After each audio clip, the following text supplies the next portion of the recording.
Nosotros somos el equipo 2 y vamos a hablar sobre la crisis etípica, el complejo de Édipo, el falo y la teoría de castración. La crisis etípica.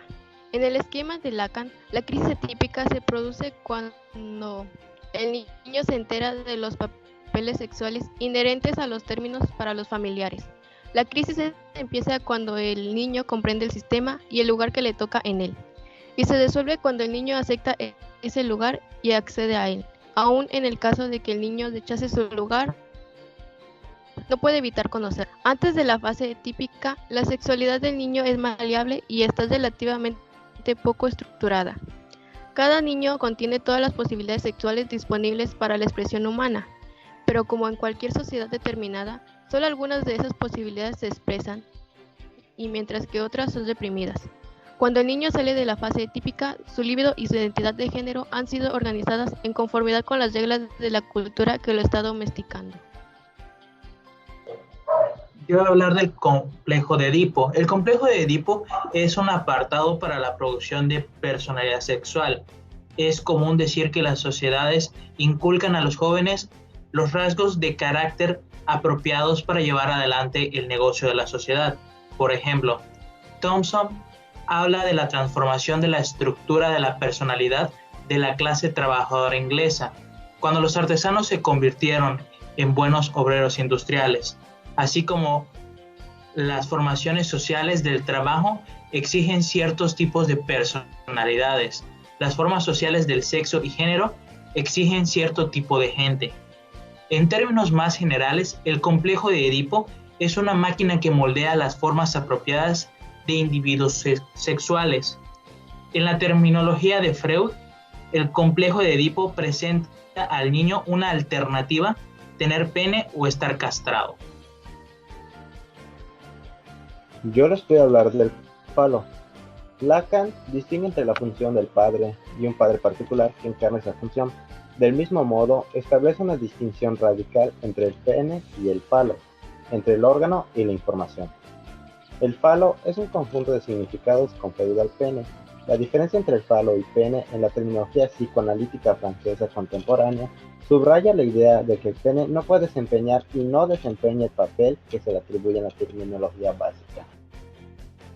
Del complejo de castración. El falo es, podríamos decir, un rasgo distintivo que diferencia al castrado del no castrado.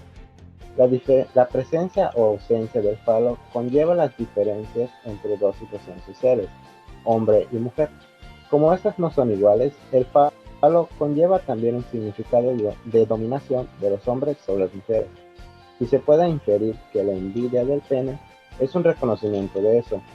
Además, mientras los hombres tengan derechos sobre las mujeres que las propias mujeres no tienen, el falo conlleva también el significado de la diferencia entre el que intercambia y lo intercambiado, en el regalo y el dador.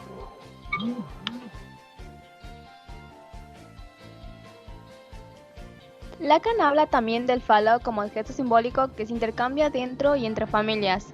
Es interesante pensar en esta observación en términos de las transacciones de matrimonio y las redes de intercambio primitivas. En esas transacciones, el intercambio de mujeres generalmente es uno de muchos ciclos de intercambio. Normalmente hay otros objetos que circulan además de las mujeres.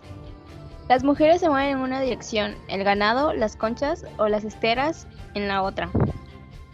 En cierto sentido, el complejo de Edipo es una expresión de la circulación del falo en el intercambio intrafamiliar, una inversión de la circulación de las mujeres en el intercambio interfamiliar.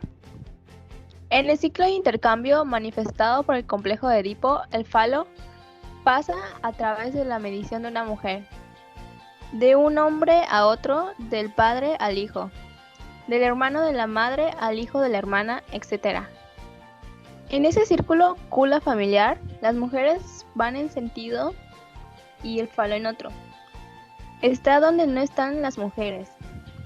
En este sentido, el falo es algo más, un rasgo que distingue los sexos. Es la encarnación del estatus masculino al cual acceden los hombres y que tienen ciertos derechos inherentes entre ellos. El derecho a una mujer. Las huellas que deja incluyen la identidad de género, la división de los sexos, pero deja más que eso. Deja la envidia del pene, que adquiere un significado de inquietud de las mujeres en una cultura fálica.